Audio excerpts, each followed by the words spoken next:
B. Collins.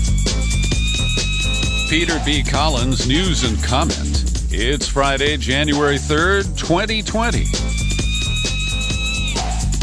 And last night, Trump used a drone strike at the Baghdad airport to assassinate the top military leader of Iran, wagging the dog for Americans and inviting a new Mideast war with a major regional power.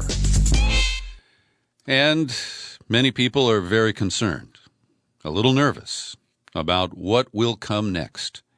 And I confess I'm one of them, because I expect Iran to retaliate in major ways. And I don't believe Trump is prepared for it. So this began a couple of weeks back while we were unplugged for the holiday. We are told that an American contractor was killed in Iraq by a militia that is supported by, controlled by Iran. The group is called Kataib Hezbollah. And we bombed a bunch of their outposts. We killed about 25 of their people. And that was a risky move in and of itself.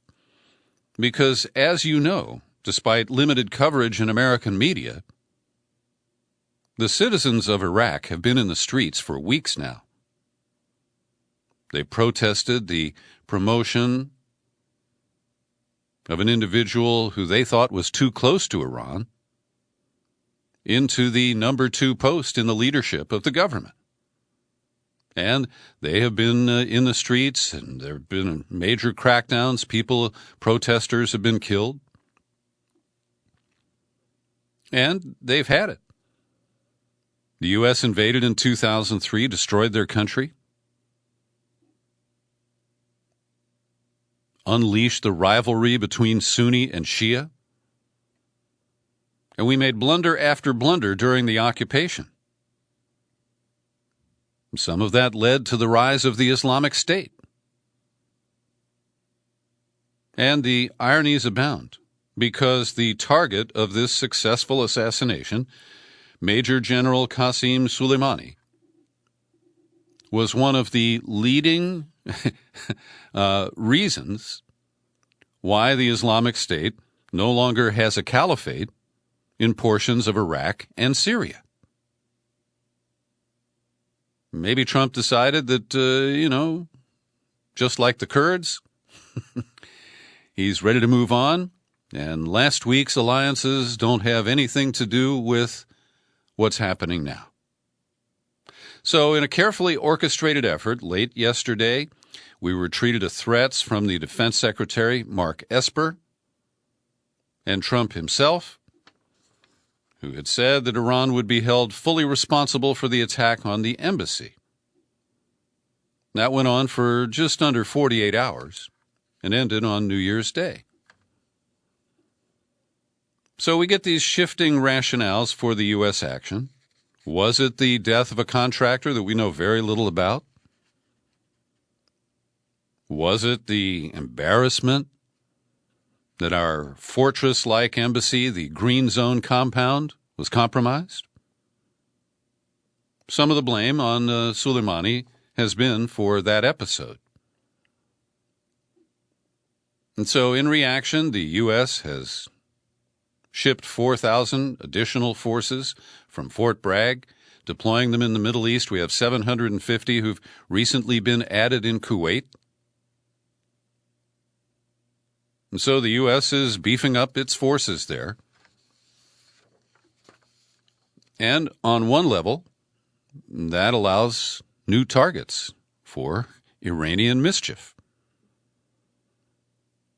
And their options are many.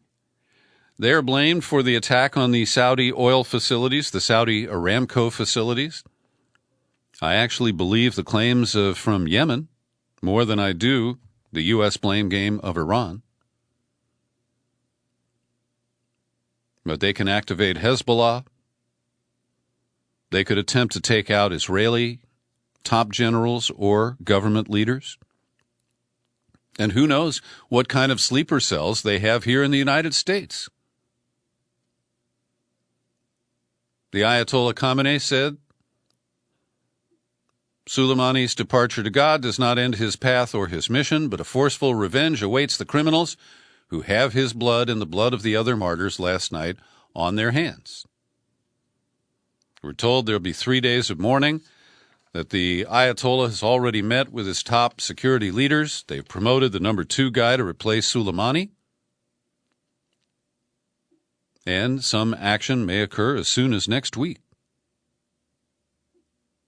Now get this, Mike Pompeo, the Secretary of State, on the one hand claims that intelligence, which he will not reveal, said that we had to strike now to make sure that an imminent attack that he was working actively on was disrupted. Now, these are the kind of claims that we are forced to play trust me on. And I don't trust Mike Pompeo. I don't trust Donald Trump. And so what they say is really just a word salad. And one thing is clear, we can't blame John Bolton for this because he's out of the picture. This is the moment he was, rubbing his hands and, chomping at the bit about. We actually don't know exactly who advised Trump as he made the call, we are told, from a golf course in Florida to initiate the process that led to the drone assassination. And it's also fair to say, at least from my observation post here, safely in California, that the government in Iran, which will be repeatedly called a regime in the U.S. media, that signals that they're bad guys and we have justification and rationalization to fight them and kill them.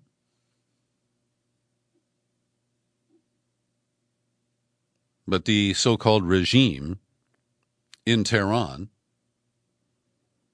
can actually strengthen its domestic position by engaging in military action, even if it leads to war. And so the dog is being wagged in Iran and in the United States. Trump, of course, eager to distract from impeachment, from his failure of pulling out of the Iran nuclear deal, the renewed threats from North Korea, and just his general idiocy. So the reaction in Iran, as you can imagine, is protesters chanting "Death to America." Public squares are filled with mass protests.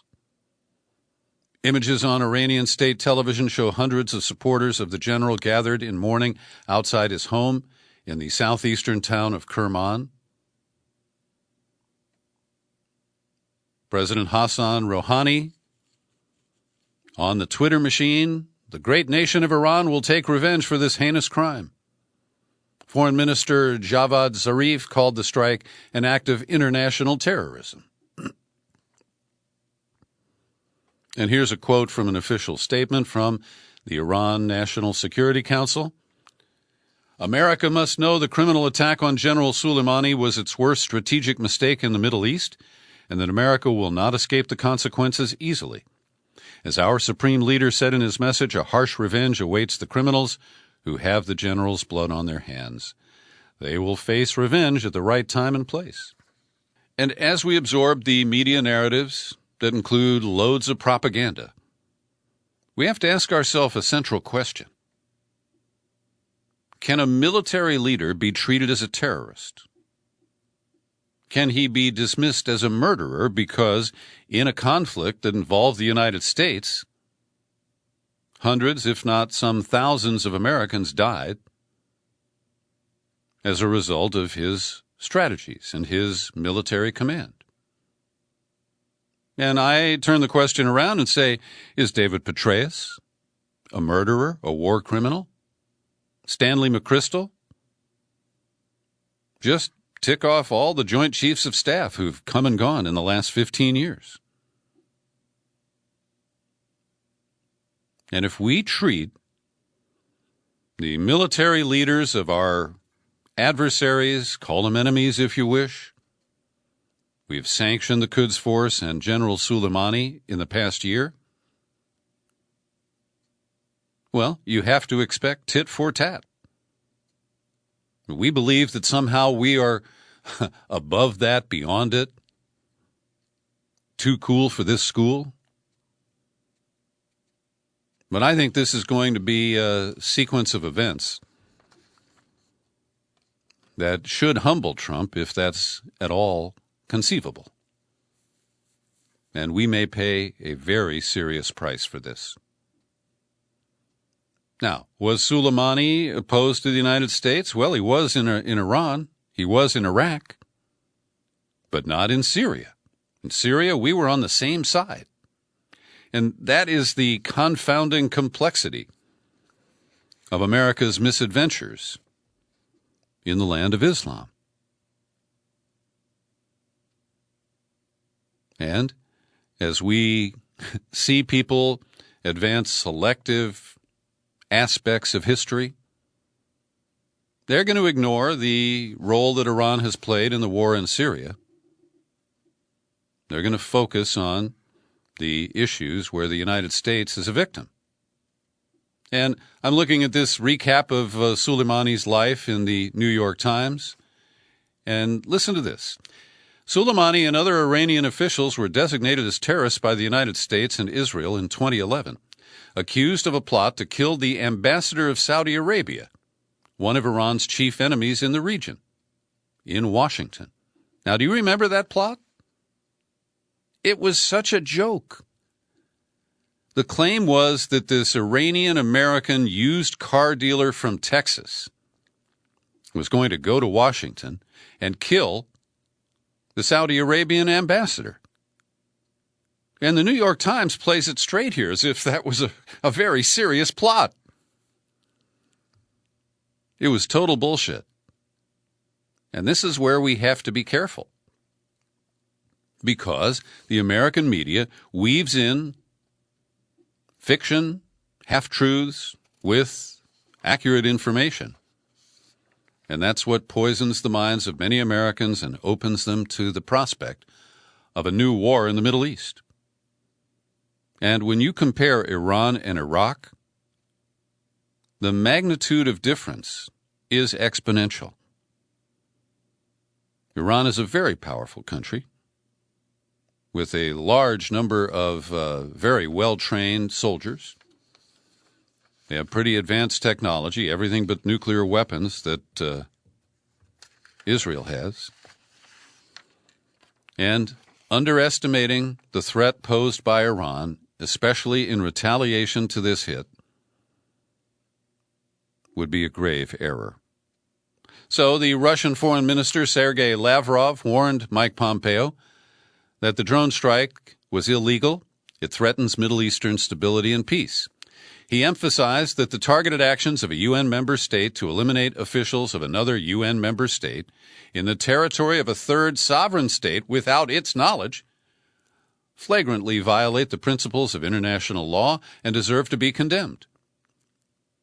And here's where Moscow acts like the adult in the room.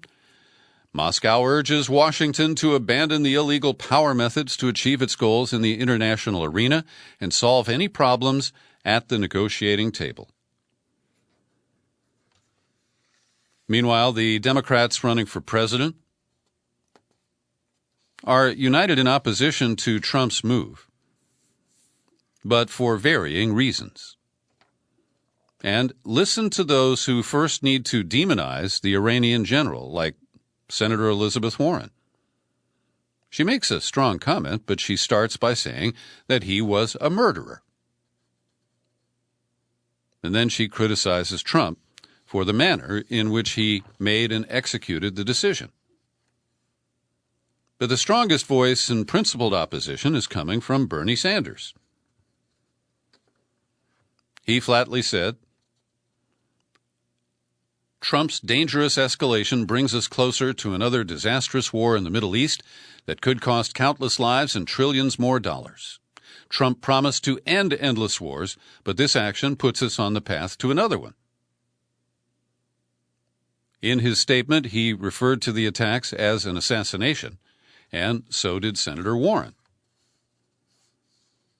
And Tulsi Gabbard went on Fox and Friends, maybe getting the president's attention. That's his favorite show. And she called this very clearly an act of war by this president without any kind of authorization or declaration of war from Congress, clearly violating the Constitution.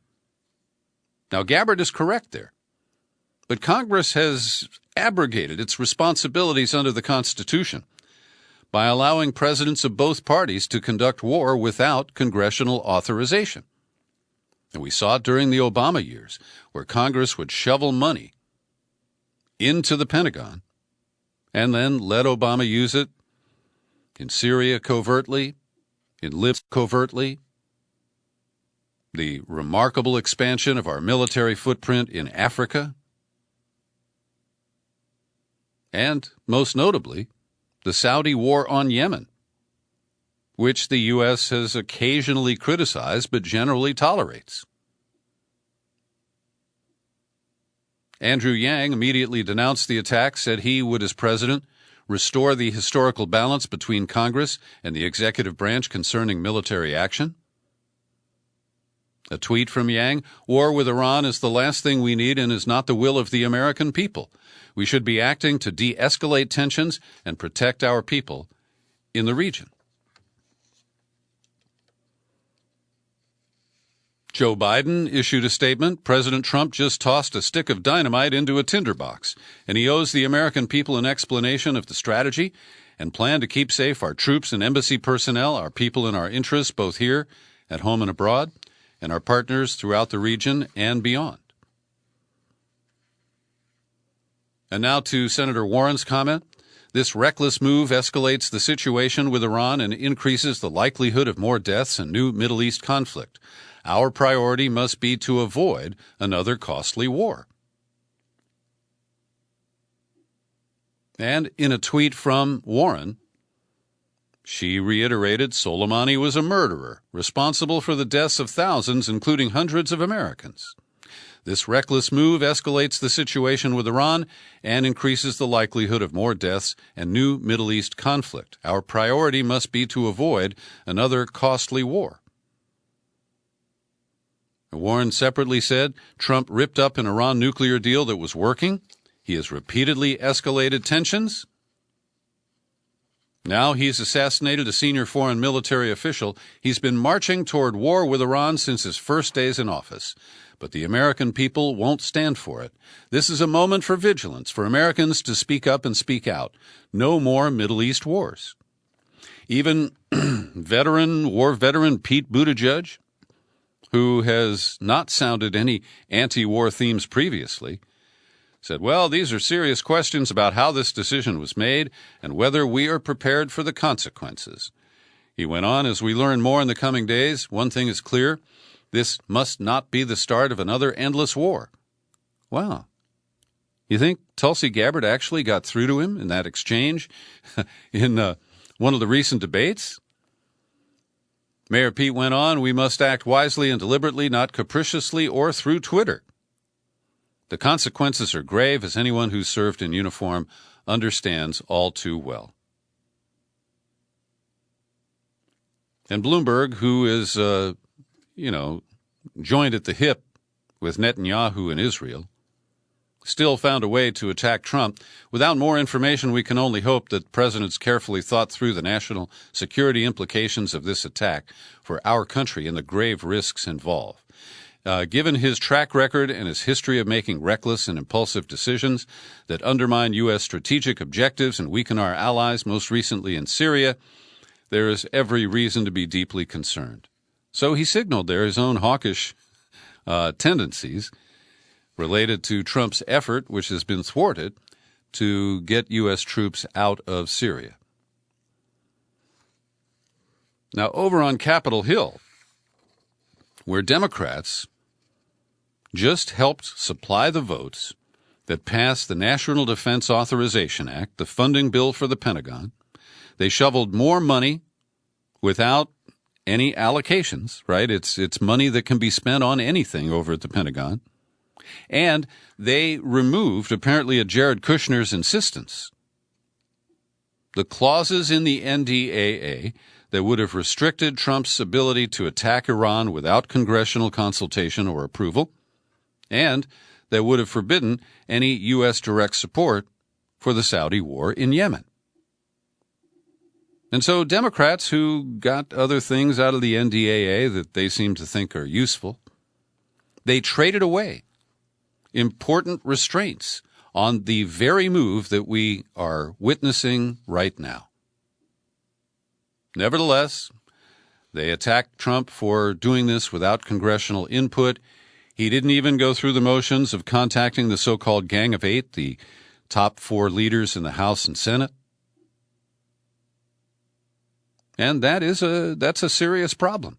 Just like he did with the killing of al-Baghdadi, the Islamic State leader, a couple of months ago, Trump has brazenly ignored the law, which requires him to have those consultations in advance of a move like this.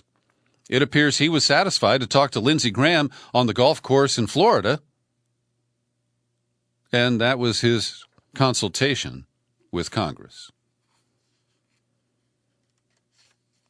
And so, even as he faces impeachment, and as you've heard me say, I think the Ukraine case is weak and complicated, but I do support his impeachment, and I support his removal from office, even though it doesn't appear that Republicans will do that. He's doubling down. He's saying, what are they going to do? Impeach me again? And that's unlikely. Kudos to Ayanna Pressley, part of the squad, Democrat from Massachusetts. The occupant was just impeached for abuse of power for political gain, and now he is leading us to the brink of war because he believes it'll help his reelection. We are sick of endless wars. Congress has the sole authority to declare war, and we must de-escalate. Hashtag no war with Iran. Every day I pause for a minute to thank the people who support my work here at the Peter B. Collins Podcast with your subscriptions.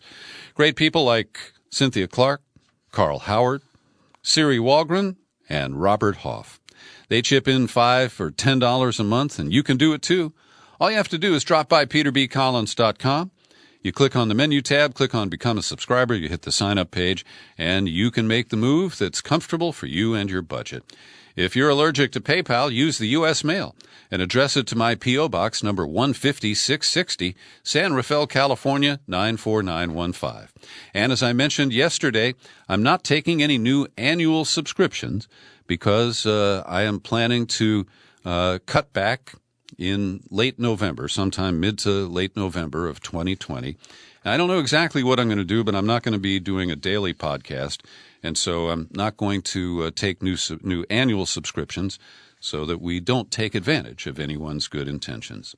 My friend Joe Laria, who lived in Iraq for many years, he covered the UN for over 20 years, he put up a piece at Consortium News late last night saying that the assassination of Soleimani has increased fears of a major Middle East war breaking out.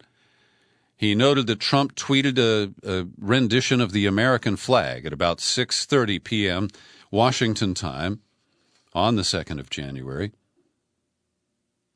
And he said that the Pentagon allegation is that Suleiman directed attacks on U.S. military during the illegal U.S. occupation of Iraq after its 2003 invasion. He was one of the men most responsible for defeating the Islamic State in Iraq and Syria. And Joe Laria posts a series of tweets from one Donald J. Trump. 2011, in order to get elected, Barack Obama will start a war with Iran. 2012, Obama will attack Iran in order to get reelected. 2013, I predict that President Obama will at some point attack Iran in order to save face. November of 2013, remember that I predicted a long time ago that President Obama will attack Iran because of his inability to negotiate properly, not skilled. Some other good context and commentary from Whitney Webb at Mint Press News. I've linked to both of these pieces in the show file for today's podcast.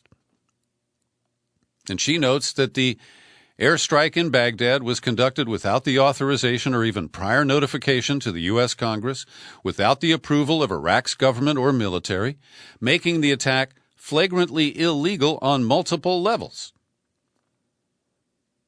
Noting that a top military man, Abu Mahdi al-Muhandis of the Iraq military, was killed in this assassination, and the liquidation of leading Iraqi figures or those from a brotherly country on Iraqi soil is a massive breach of sovereignty, said the Prime Minister Mahdi, adding that the assassination was a dangerous escalation that will light the fuse of a destructive war in Iraq, the region, and the world.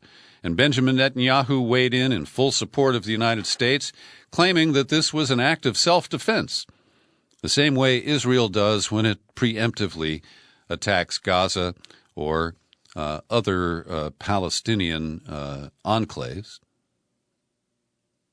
And Whitney Webb points out that details of the attack are incredibly murky. This is the one near Kirkuk on December 27th, where we're told that the American killed was a contractor, but we don't know the name of the person, the company he or she was working for, and whether this was a private mercenary or some other form of support staff. She goes on, no group has yet claimed responsibility for the attack, and media reports have noted that it could just as easily have been conducted by remnants of the Islamic State. The U.S. previously claimed it had compelling evidence to blame Iran for attacks on oil tankers in the Gulf of Oman last June, but, all we had to do was assert it and say we had evidence, and people accepted it and moved on. So, good commentary there. Also, we learned from various sources that Donald Trump informed Don Jr. and Eric before members of Congress who he had a duty to report to learned of this event. And over at BuzzFeed, they're curiously defending the younger Trump because he tweeted, about to open up a big old can of whoop-ass. And that was on December 31st. We're told that was really about the embassy occupation in Baghdad, but I will leave it as an open question. Mehdi Hasan, writing at The Intercept, notes that before he became president in 2015, Trump was being interviewed on a conservative radio show. And Hugh Hewitt asked him, "Are you familiar with General Suleimani?" "Yes." "Go ahead, give me a little, tell me." "Well, he runs the Quds forces." Trump responded, "I think the Kurds have been horribly mistreated by us." "No, not the Kurds," said Hewitt, "the Quds forces. The Iranian Revolutionary Guards, Quds forces, the bad guys." But what is interesting is in his criticism, Mehdi Hasan writes this: "Plenty of my colleagues in the media continue to push the deluded view that Trump was going to avoid wars. Remember," he said, "Trump has twice bombed the Assad regime in Syria." But he doesn't mention that was on phony claims of the use of chemical weapons, and I haven't seen any coverage at The Intercept of the leaks from the OPCW that show that their field scientists did not support the notion of a chemical release in Duma last year. But that's not convenient, so we just keep attacking Trump, and he earns a lot of it. But when you see these kinds of omissions, I believe that it's up to somebody like me to point them out to you. There's a little bit of other news today.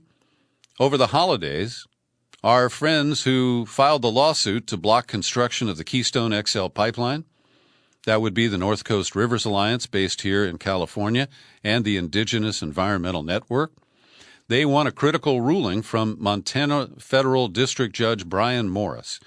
Now, the history here is that Trump issued a presidential order approving the Keystone XL construction. They were sued by these plaintiffs.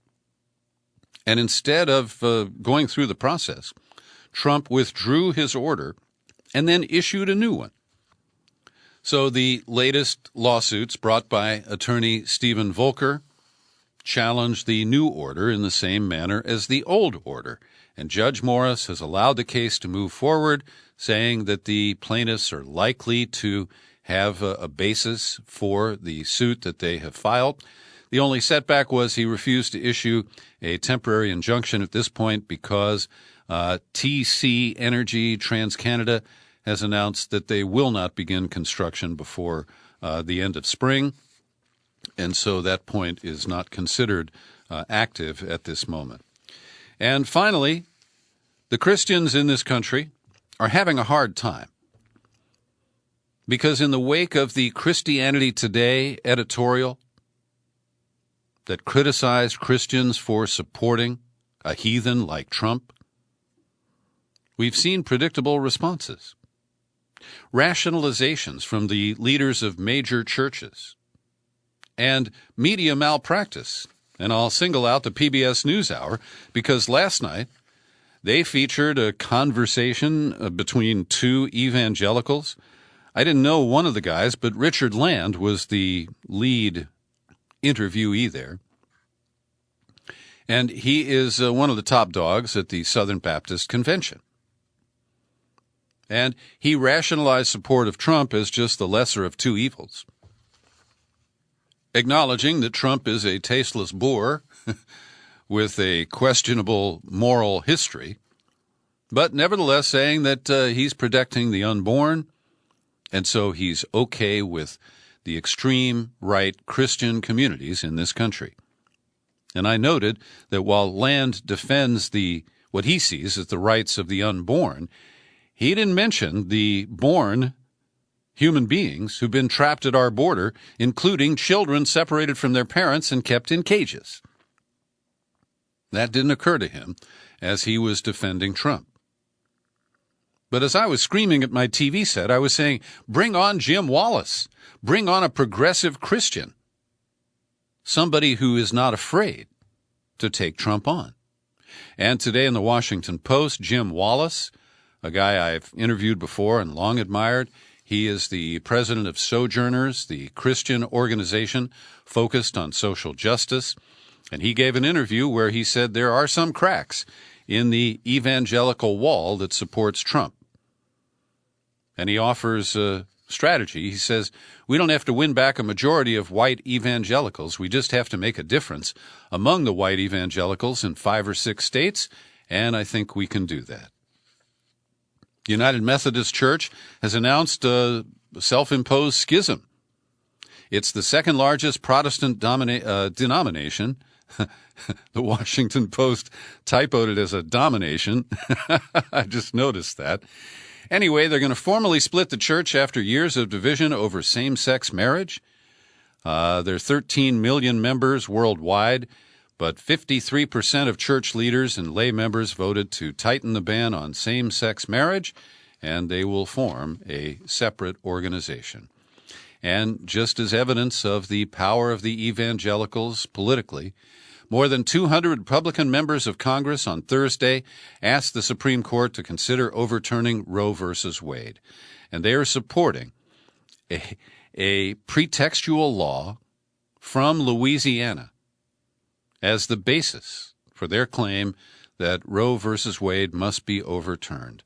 2 Democrats signed along with them, Colin Peterson of Minnesota and Dan Lipinski of Illinois.